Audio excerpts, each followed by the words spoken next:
So you know I'm rolling right after one. I'm trying to do these as quickly after we get back from our vacation because I want to make sure it jogs my memory and I don't miss anything I think is important. So that's why we're here. So I do, if you're first time here, awesome.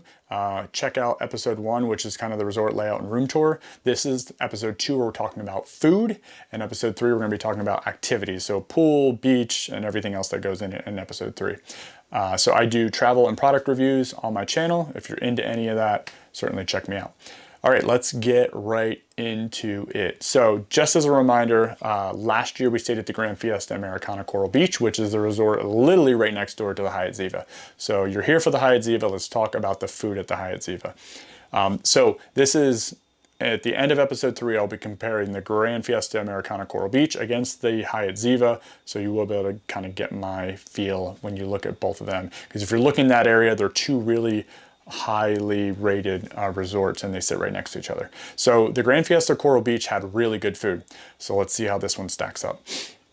So I'm going to roll down through the restaurants and then we'll kind of get into specifics of highlights of what I really liked and what kind of what were the main food highlights for this resort. So first one is La Bastille. It's French cuisine. It's dinner only, adult only, 18 plus, and the dress code is smart casual.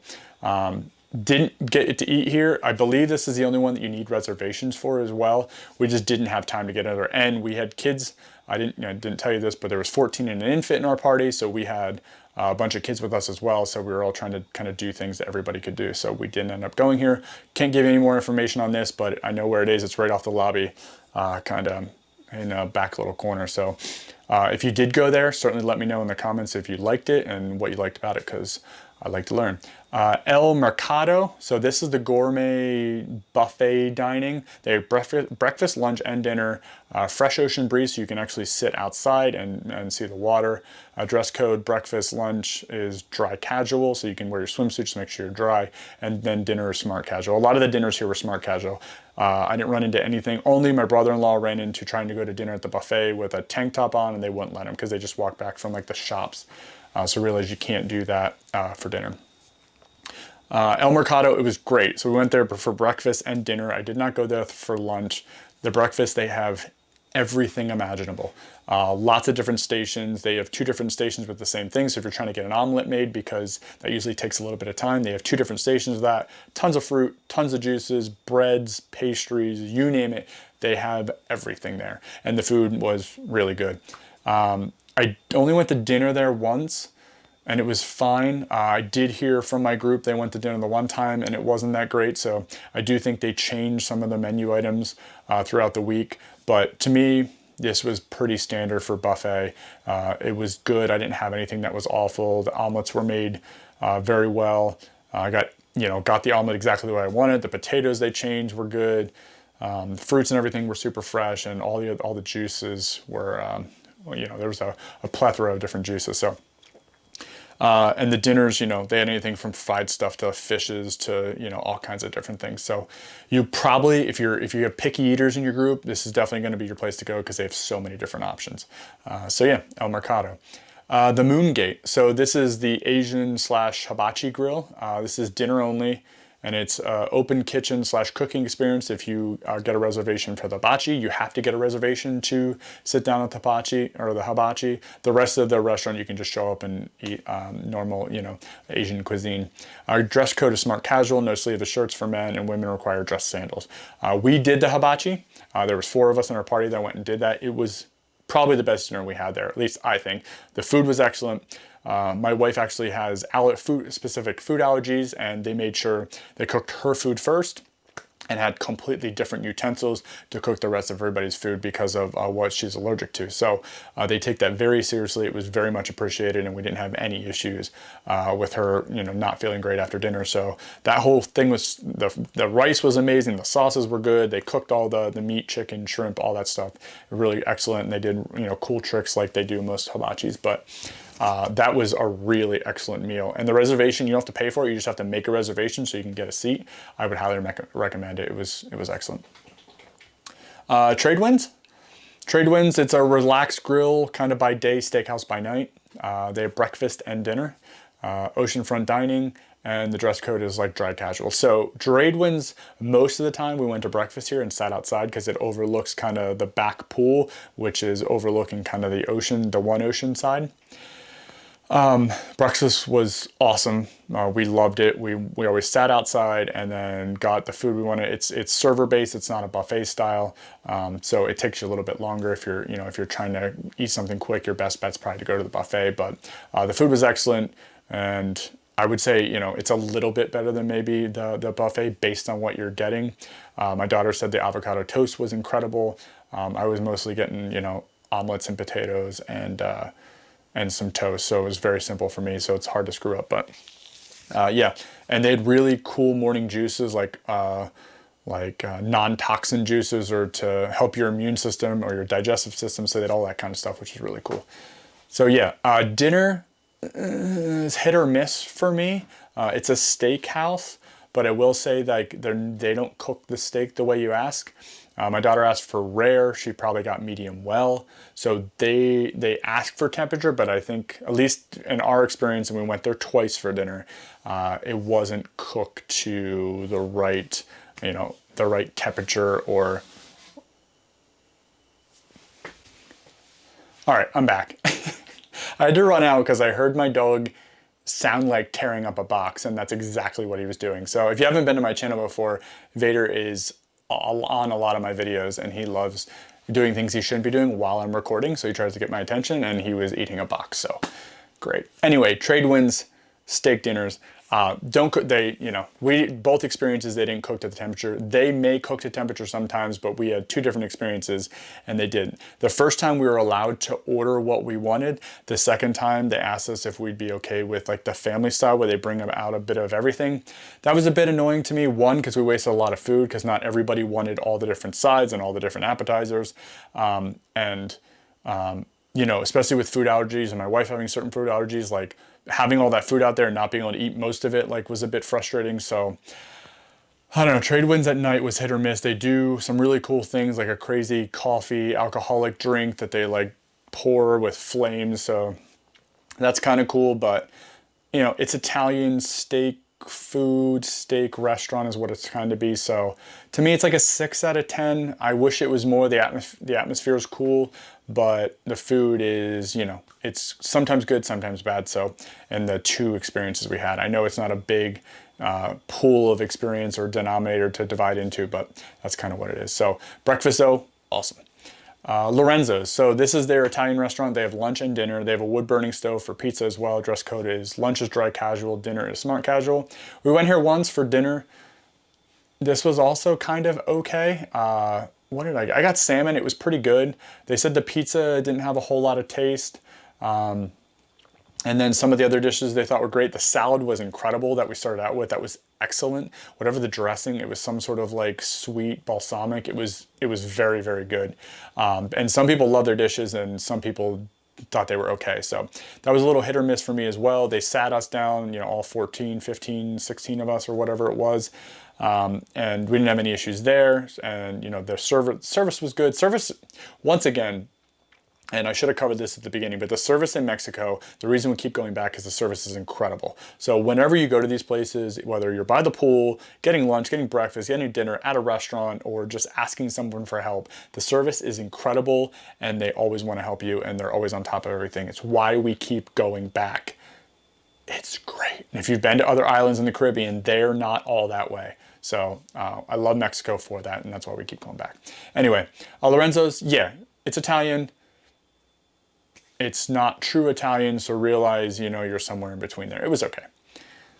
Habaneros, we only went here once, and this was right when we got there, so we couldn't check into our room yet, so we went out to this little outside tiki hut to eat, because we really didn't know a lot of what was going on. Even though we were passing restaurants, we didn't know where they were, and we were walking around the pool and saw this place, so we sat down. It's more of like a taco, seafood, ceviche, zesty type setup, beachfront dining. It's often a little quarter. Dress code is lunch dry casual, dinner is smart casual. It was fine. To me, it was probably my least favorite restaurant. I got, I think, some sort of fish tacos or chicken tacos or something like that. They were okay. Most of that's like pre-prepared and they just put them in the tacos. It wasn't bad. but it also wasn't great, so it was somewhere in between. We didn't end up going back there because, you know, with my wife's food allergies, they didn't have a lot of choices there, so it wasn't a big deal. Chevy's, this is like classic American, so your burgers, your fries, your milkshakes. We didn't end up going here, mostly because like we can get that all the time at home. And they have a old 50s car in there you can actually sit in to eat. We did see some of the milkshakes with people sitting right outside of Chevy's because they have like outside seating. They looked incredible. So if you're a milkshake person, you should definitely go here. They look really, really good. Pasteless. This is the dessert parlor. This place is incredible. So we are a family that loves sweets, and this place they have everything. They just have an endless assortment of sweets that change. They have cold sweets, they have cakes, they have things that just sit out, they have chocolates, they have cookies. Like, they have a little bit of everything, which was really, really cool. And you can go and get as much as you want, which is super dangerous, especially for people who love sweets. But yeah, everything tasted pretty good. I'd say it was like an 8 or above from all the different types of sweets. I got the corn muffins all week. I know you'd be like, why would you get, but it tastes like cornbread, but it was a little bit sweeter. It was really, really good. So this place, the one thing, you can sit down or take away. They also have ice cream there, lunch and dinner only, but you can kind of go and as you please as long as they're open. One thing is you have to ask to get things. So if your kids go in there, don't just have them start lifting lids. It says on everything, please ask for assistance. They don't want people putting their fingers all over everything because they pull them out and put them on a plate for you. So just a heads up there. That's the only thing you have to watch out for, because as soon as you go in there, you just want to start trying everything. Take your time, slow down, have them grab a plate, and they'll come and help you. But if you wait for after dinner, the place gets a little bit crazy. So I'm trying to pick a little bit of odd times, or when like the show's going on, go there then, because most everybody's going to be at the show. Casa Del Cafe, that is right next to the candy shop or Pasteless. This is a coffee shop. They have pastries, they have donuts, bagels, croissants, soft pretzels, and then all kinds of coffees and teas and things like that. So people obviously go in there heavy in the morning. Right outside of that in the morning from, I think it was, I'm gonna say 7 to 11 or 8 to 11 is a churro stand. So they have a little like walk behind churro stand that is only open in the morning. I didn't know churros were a morning food, but apparently they are. And then you can get a little like chocolate dipping sauce to go with it. So head to the coffee shop, grab a little container of churros as well on your way out. But my wife, I don't drink coffee. My wife said the coffee was really good. So chef's table, we didn't do this. This is kind of tucked away on like the main floor, like outside of the lobby and past, what is that one bar? Saasil Bar. It's kind of around the back side of that, the chef's table. So it's reservation required, 6-course tasting menu items paired with signature cocktails, beers, wines, whatever. Table seats 12. Menu changes each season. The dress code is smart casual as well. So if you're going to do that, make sure you get a reservation, and you can seat 12 at that if you're a large party. They also have premium private dining as well that you can make reservations for, that they do kind of all over the resort at different places, whether it's out on the pier, under candlelight, or blah, blah, blah. You can check that out as well. Beach or seaside, it states. Okay, so that's all the restaurants. I want to walk through the bars and lounges real quick. So Saasil Bar, didn't end up going here. It's a breezy lobby, cantina, indoor, outdoor seating, dress code, lunch is smart casual, dinner is resort formal. So if you're going in here at night, you got to be kind of dressed a little bit more than all the rest of the places, because I think they up the scale a little bit. I didn't go there. My daughter and her boyfriend went there a couple times and got some fancy drinks. They said it was cool. Juana Margarita is a tequila bar, but during the day it's like a juice, or in the morning it's like a juice bar where you can get smoothies and things. It's kind of right below the lobby. When you're walking down the steps, it's kind of tucked away underneath there. It's right next to the buffet too. So it's a tequila bar at night. It's rated the best all-inclusive resort bar by Island, so certainly check it out if you're a tequila drinker. Tequila tastings and cocktails, dress code smart casual. It's literally like a stand, like it's not an enclosed bar. There's like a walk-through that you walk right past it, but you can stand there at the bar, and obviously the tequila is supposed to be amazing. So Punta Vista, it's exclusive for, this is the adults on the, what do they call that? I got this wrong last time. I want to make sure I get it right. It's the adult only section, the turquoise tower. So this is for adults only, Punta Vista, and it's the elevated pool bar with the elevated pool. So this is for those guests. And the dress code is smart casual, small, or yeah, and you can wear pool attire because it's obviously right next to it. Oh, I missed one. Tres Cervezas. This is like the micro brew restaurant slash bar. It's upscale microbrewery, tasting flights, in-house brewmaster, house-made chili pepper and lime grilled corn. They have small bites, smart casual. So this place I thought was excellent. The one thing, there's a couple things I loved about it. I'm a beer drinker myself. I can have liquor drinks, but they had beer they had like the Modelo and the Modelo Negro on tap, and they put it in frosted mugs. So I like my beer super cold. And this is the one place where you don't have to drink out of a can, and they keep it really, really ice cold and in the frosted mug. So if you're looking for that, definitely go here. You can grab like a pint and go ahead and sit down and have a good time.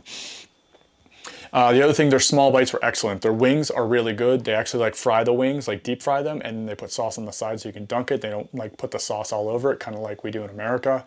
The mozzarella sticks I heard were amazing. I had their shrimp Caesar salad. They loaded it with shrimp. It was really, really good.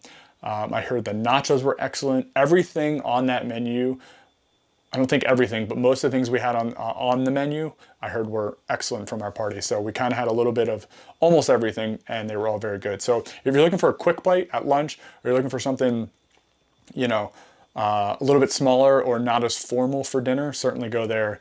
Ice cold drinks, they do crazy drinks, and the food was good as well. So I really enjoyed that place. Dips and Sips, that is the non-adult only pool bar, and that's one pool area, so they have two separate pool areas, three if you include the adult one. And Dips and Sips is on one side. It's a swim up bar, dress code, pool attire, obviously. And then next is Bar Del Mar. This is the club level bar. This is VIP treatment, drinks and small bites. Didn't go here. I think this is like the dance club bar. But I didn't get to go in there, so I don't know anything about it. Just check it out if you want to go there. And then Cabana Service. So yeah, so if you buy a cabana, with the Cabana Service, they give you drinks, you can order food, and they have like different waters and beers and the food service with the cabana. So what's interesting about this place, the Grand Fiesta, you could order food no matter what, because they didn't actually have like buyable cabanas. At this place, they have cabanas that you can buy. They're $109 per day for like the normal size cabanas. And with that comes like your own butler service. They give you like a bucket of ice with water or beer, anything that's in a container where you can put in there. If you're getting mixed drinks, they'll keep bringing them to you. They're on top of the service. Even if you're not in a cabana, the service is still great around the pool. But the one thing you do get with the cabana is you can order food from the cabana and they will bring it to you. If you're not in the cabana, you have to go over to the food station that they set up for lunch by the pool. And sometimes it's burgers, sometimes it's tacos, sometimes it's jerk chicken. The food there was excellent. It's just that you have to go up and get it yourself. If you're in the cabana, they'll actually... a larger menu, obviously you can choose more of what you want and they'll bring the food directly to you. So Grand Fiesta, you could do that anywhere, even without cabanas. When we were there, I don't know if that's changed, but at the Hyatt Ziva in the cabanas, it was more, that's when you could actually order the food you wanted. So heads up, poolside, they're not the same. Cabana allows you $109 per day, gives you kind of a butler service, and then order food. If you're not, you can't order food, but your drinks are still, they stay on top of all that. So I think from a food perspective, so overall, I thought the food was very, very good. I think it's, 7, 8 out of 10 for me. Only main difference I saw in a little bit of heartache from our group was the whole pool service. Like the pool food at Grand Fiesta Americana, the menu was pretty extensive and the food was very, very good. The food was still good by the pool, but you had to be in a cabana. So we got cabanas a couple of days and kind of split them up amongst the group, simply because if you had one cabana, even if you had a bunch of people around it, you could all use the cabana service. So you don't have to have a cabana for everybody in your group. You can kind of all play off of 1 or 2 cabanas. So realize that as well. If you're a larger group, get one cabana, set up some chairs next to it, and you can all benefit from having cabana as well. But once again, service incredible. Pool with or without the cabana, the service is great. They're on top of the drinks. Everything's clean. The bathrooms are clean. The service at the restaurants were very good. They're very polite. They're very polite with the kids. The whole experience, why we keep going back to Cancun is the service in that entire area we have not run into. We've only been there twice. I get it. But both of those times, the service has been really, really excellent. So I think that's all the restaurants and food. I'd say my favorite place was Les Cervezas, the microbrew, but I'm kind of into that kind of feel. Breakfast, Tradewinds for me was the best place to go because it had a really nice view, and the breakfast was always excellent. And the buffet was good no matter what. So if you're more of a buffet goer because you have kids, or you just like to get in, get out, and get a bunch of different things, the buffet food was really, really good as well. So I didn't have any issues with any of that. Least favorite was probably Tradewinds at night, which is kind of weird. Mostly that was around like the specifics about the food quality, because they looked kind of upscale for the dinner setting, and they didn't really hit the mark with some of the specific meat temperatures and things like that. So not that it was like undercooked, it just wasn't cooked correctly for what we asked for. So I think that's it. I think that's it for food. Trying to keep these under 20, 25 minutes, because I usually go a little bit long with each one of these episodes. So episode 1 is resort and room tour. Episode 2 is food. Episode 3 is going to be activities. So water, pools, blah, blah, blah. We'll get into all that in episode 3. Okay, I'll see you in the next one.